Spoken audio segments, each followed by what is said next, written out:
ដែលជនភៀសសឹកកើនឡើងចាប់តាំងពីថ្ងៃទី7 ខែធ្នូឆ្នាំ2025រហូត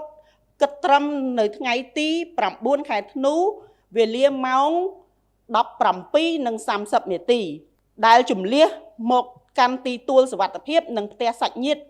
ចំនួន5ខេត្តសរុបមានចំនួន 2105 គ្រួសារស្មើប្រមាណនឹង 101,229 នាក់ សកម្មភាពដ៏កម្រោលរបស់យោធាថៃនេះបានបើកការបាញ់ប្រហារដោយមិនរើសគោលដៅបាញ់ចូលទីប្រជុំជនដែលមានប្រជាជនរស់នៅ